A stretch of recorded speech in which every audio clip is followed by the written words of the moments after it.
Hello बच्चों, good evening.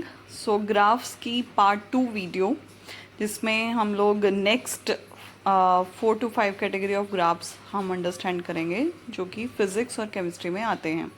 So the 7th type of graph is y is equal to exponential power m into x.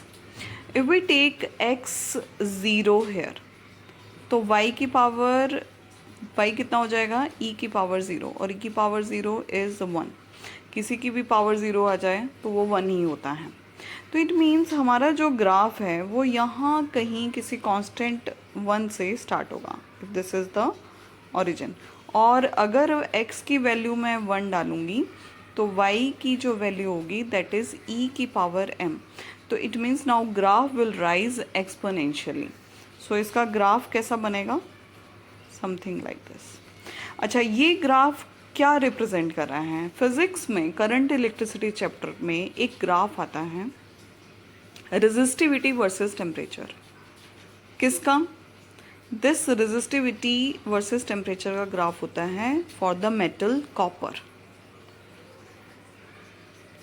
Okay, so this is the representation for resistivity versus temperature for the metallic graph. इस graph में बच्चों slope क्या होगा?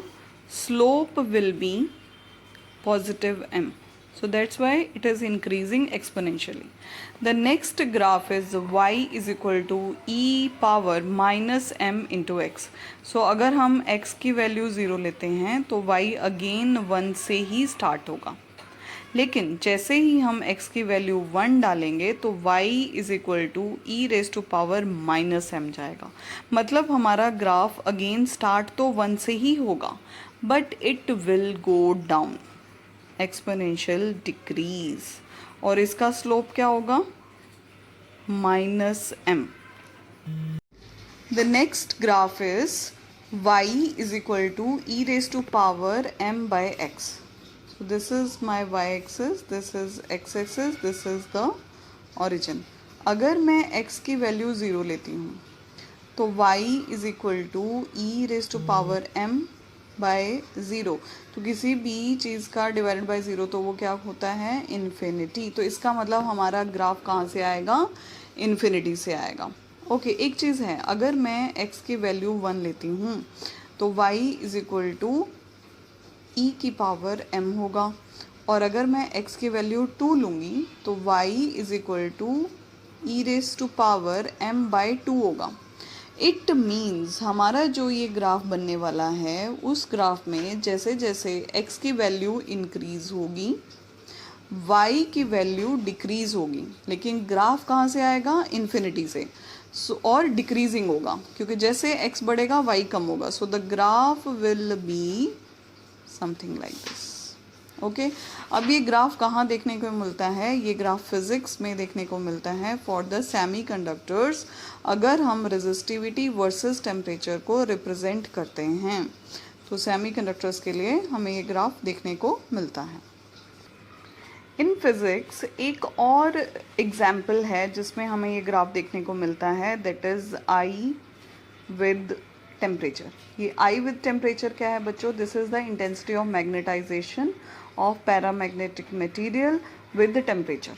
तो जब हम वो graph plot करते हैं तो उसका भी ग्राफ इसी तरीके से आता है।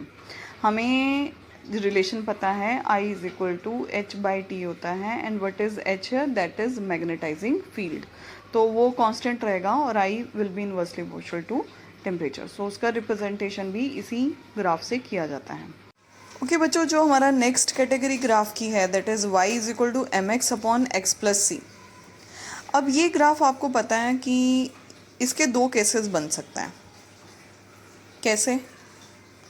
अगर x की वैल्यू ग्रेटर देन c हो, ठीक है, एक तो ये केस बनेगा, और दूसरा केस बनेगा अगर c की वैल्यू ग्रेटर देन x हो।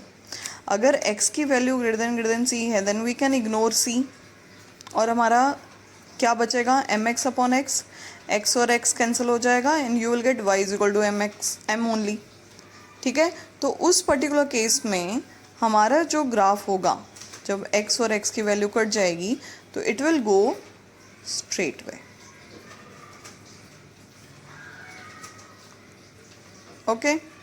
अच्छा, अगर हमारा graph c greater than x है, तो इसमें अगर हम ध्यान से देखें तो हमारा x जो है वो इग्नोर होगा और हमारी क्वांटिटी, अभी x इज़ नेग्लिजिबल, तो हमारी क्वांटिटी m/c होगी। मतलब कि x की वैल्यू इतनी ज़्यादा छोटी है कि हम उसको नेग्लिजिबल मान सकते हैं। That is not going to influence any kind of calculation. तो इट मीन्स जैसे जैसे हमारे x बढ़ता जाएगा वैसे वैसे हमारे y में कोई चेंज नहीं आएगा, क्योंकि x को इग्नोर कर दिया, नीचे c रखा, x हेयर इज़ नेग्लिजिबल, तो ऑलमोस्ट m/c ही आपको हर वैल्यू में मिलेगा। तो हमारा ग्राफ कुछ ऐसा दिखेगा। अब इन दोनों ग्राफ को मिलाकर हमें इस पूरी क्वांटिटी का ग्राफ मिलेगा, और वो ग्राफ कैसा दिखेगा? y axis, x axis, and the graph will be represented like this. यहाँ से यहाँ तक हमारा ग्राफ होगा x ग्रेटर देन c तक, और ये जो कांस्टेंट पार्ट है वो है c ग्रेटर देन x तक। So this is the last type of graph जो हमें फिज़िक्स और केमिस्ट्री में यूजुअली देखने को मिलता है। Thank you, bye bye.